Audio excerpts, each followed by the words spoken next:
La compagnie du Lys écarlate s'est formée sur les terres de l'Empire il y a maintenant plus d'une année, soit en l'an 5 du calendrier impérial.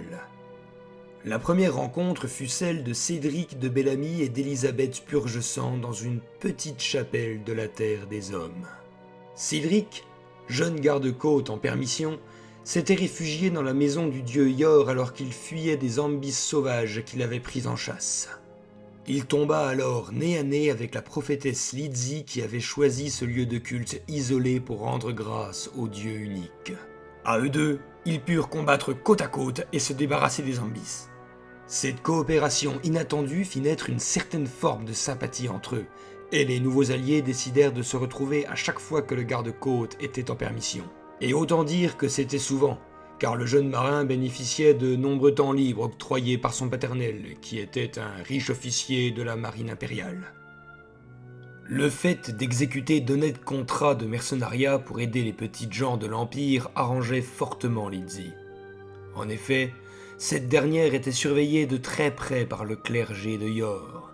Elle avait une manière bien à elle de prêcher la bonne parole, entre violence gratuite, répression sanglante et châtiment malsain. Quelques mois après avoir formé leur curieux duo, Lydie et Cédric rencontrèrent le Surt Arik. Le géant de feu solitaire était venu de Magmar pour s'expatrier en Empire.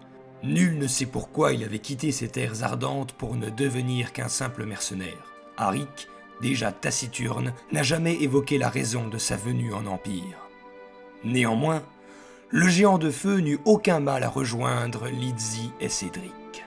En effet, leur regroupement les arrangeait tous les trois.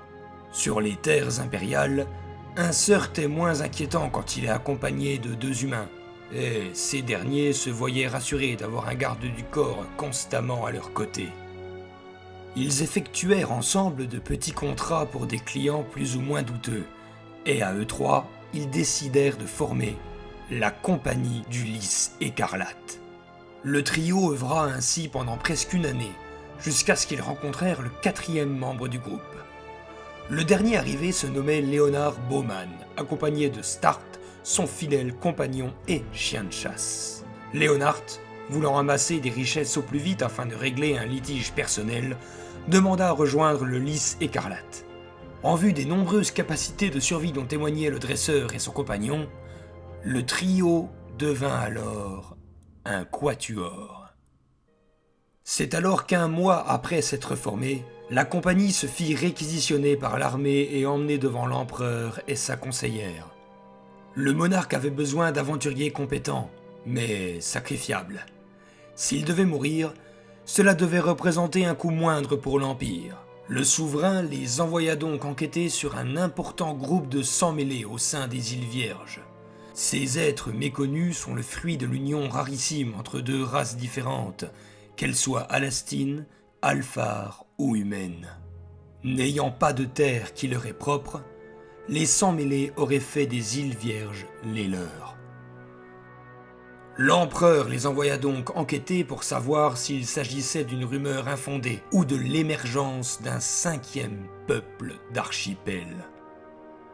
Que ce soit pour la gloire, l'aventure ou les richesses promises, le groupe accepta.